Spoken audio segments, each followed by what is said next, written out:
نحمده ونصلي على رسوله الكريم.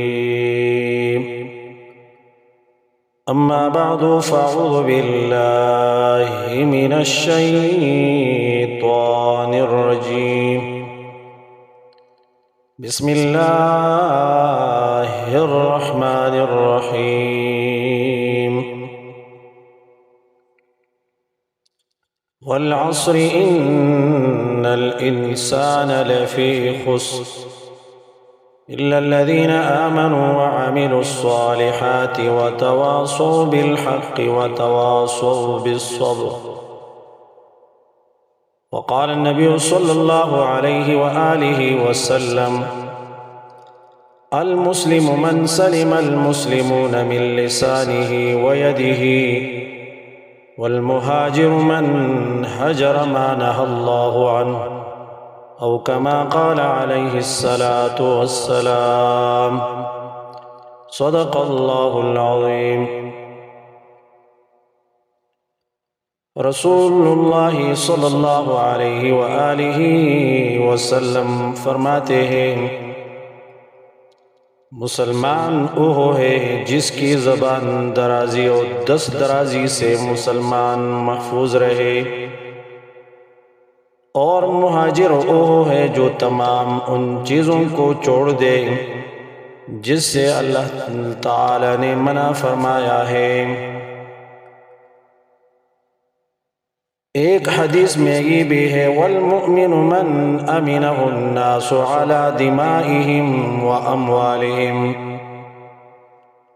مومن وہ ہے جس کی طرف سے اپنی جانوں اور مالوں کے بارے میں لوگوں کو کوئی خطرہ نہ ہو۔ یہاں کامل مسلمان و مومن اور اصل مہاجر کا ذکر کیا جا رہا ہے۔ کامل مسلمان وہ شخص ہے جس کی زبان درازیوں اور دست درازیوں سے مسلمان محفوظ ہو۔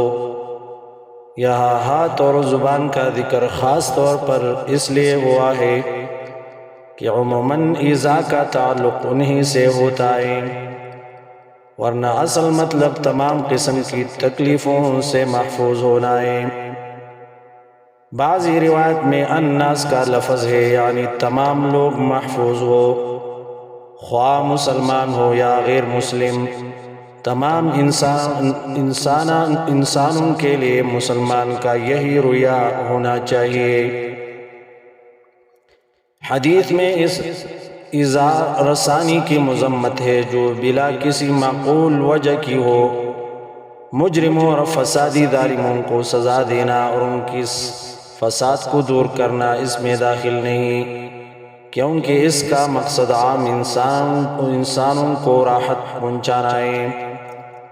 اصل ہجرت کرنے والا وہ ہے جو تمام گناہوں اور ممنوعات محرمات کو چھوڑ دے۔ ہجرت کی دو قسمیں ہیں، ظاہری اور باطنی۔